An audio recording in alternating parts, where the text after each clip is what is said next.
예, 후보자님 아까 오전에 사퇴 여부 점심 식사하면서 생각해 보시겠다고 했는데 어떻게 생각해 보셨습니까? 아, 예. 제 마음대로 그만두고 말고 하는 자리가 아니지 않습니까? 그러니까 예. 아니 본인이 좋은 후보자가 아니라 질정의 생각하면 말씀으로 아무리 이해하겠습니다. 지명자가 지명을 하더라도 본인 네. 스스로 사퇴하거나 고사를 할 수 있는 거 아닙니까? 뭐 특별한 사유가 있으면 그렇겠죠. 예. 학폭과 관련해서 제가 질문 좀 드릴게요. 예, 후보자는 그동안 알고 있기에 2022년 당시 학폭위가 개최가 되지 않았었고 대신 당시 선도위원회가 개최돼서 전학을 가게 되었던 것으로 그동안은 알고 있었죠. 네. 그런데 이제 최근 하나구 답변을 보면 당시 선도위원회가 개최가 된 바가 없었고 관련 자료도 없다라고 하는데 결국 그것은 후보자가 잘못 알고 있었던 것이군요. 그렇죠? 아니 그거는 제가 아까 말씀드렸듯이 이태준 교장 선생님이 그렇게 증언을 했던 것이기 그러니까 때문에 뭐- 그거는 다시 한번 검증해 봐야 된다고 생각합니다. 그거는 뭐 예. 그러면 선도위원회가 열렸을 수도 있다.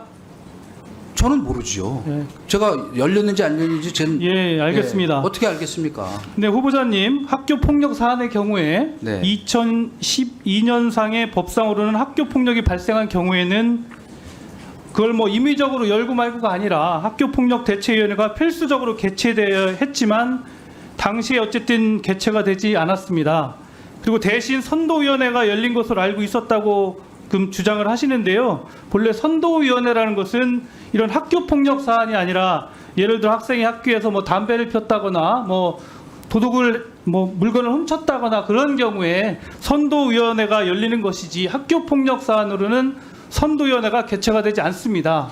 그리고 또 선도위원회의 경우에는 아예 그 조치 사항 중에 전학이라는 조치가 존재하지 않는다는 것을 일단 말씀을 드리겠고요. 그리고 후보자 측이 주장하는 담임선생님 전결로 학폭위가 열리지 않았다고 주장을 하시는데 당시 교육부 학폭 관련 지침에 따르면 아까 강덕구 의원님도 말씀하셨지만 담임이 자체 해결할 수 있는 사안은 피해자에 대한 객관적인 증거가 없고 가해 학생이 즉시 잘못을 인정하고 화해 요청을 하는 경우에 가능을 한데 당시 지금 후보자의 아들의 그런 사안을 살펴보면 이런 요건에도 충족을 하지 않았다 이런 말씀을 드리겠습니다. 그리고 지금 학교 폭력 문제에 있어서 가장 큰 문제점은 어쨌든 이 과정에 지금 후보자께서 관여를 하셨다는 겁니다. 제가 말씀을 드릴게요. 후보자는 2012년 당시 하나고 이사장인 김승유 씨한테 전화를 한 사실을 인정을 하지요. 네. 예, 그런데 그 당시 전화한 사실이 적절한 통화였다고 생각하십니까? 아까 말씀드린 대로 그것이 혹시 오해를 불러일으켰다면 유감으로 생각합니다만 당시로서는 저도 사실 절박한 학부모 심정에 아는 분한테 전화하는 거는 인지상정하니까요. 근데요, 통상 어떤 아들이 어떤 학생이 사고를 쳤을 때 보통의 학부모라면 담임 선생이든지 또는 뭐 예전에 학생과 주임이라든지 이런 분들한테 전화를 하고 좀 더 높은 분 같은 경우는 교감이나 교장까지만 전화를 하지 이사장한테 전화한다는 사람은 제가 볼 때 거의 없을 겁니다. 아니 참 좋은 질문 하셨다고 생각하는데요. 예. 저는 그 학교의 담임 선생을 위해서 어떤 분도 아는 사람이 없습니다. 왜냐?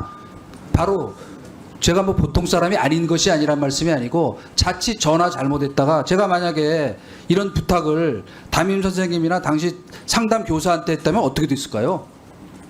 그거야말로 압력으로 비춰져 가지고 그래 저는 일체 전화 안 했습니다. 누구에게도 그 이후에도 그 전에도 예, 후보자님. 조심스럽게 살은 겁니다. 후보자께서는 지금 야인 시절에 2019년도에 2019년 9월경 동양대 표창장 관련해서 2019년 9월경 유시민 전 노무현재단 이사장과 김두관 더불어민주당 의원이 최성해 동양대 총장에게 전화를 한 것을 보고 두 분은 거물이잖아요. 존재 자체가 압력인 거예요. 전화 이렇게 함부로 하면 안 된다라고 이렇게 발언을 했는데 혹시 기억나십니까? 네, 납니다.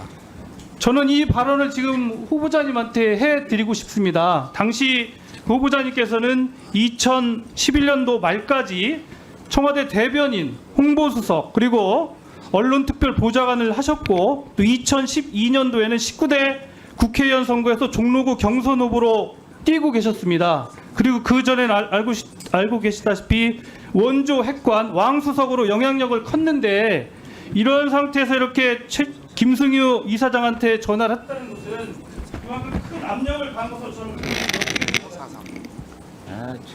사실 그때 제가 고백하기 부끄러운 일인데 그 경선에서 낙마를 해서 제 인생의 최악이었습니다. 저는 아무것도 아니었고요. 그런 입장에서 무슨 압력을 가할 제가 엄두가 나겠습니까? 근데 그리고 더구나 이 우리 조국 장관과 비교하는 더구나 유시민 그 관계는 전혀 다른 관계 아닙니까? 그거는 뭔가 정말로 압력을 가할 만한 그 혐의가 많이 느껴졌던 것이고 저는 전혀 다른 상황이었습니다. 부모로서의 인지상정이라고 이해해 주시면 되겠습니다. 예. 자, 이종훈 의원님 정리해 주십시오. 사람들이라고 저는 정리해 주십시오. 생각합니다. 자, 다음은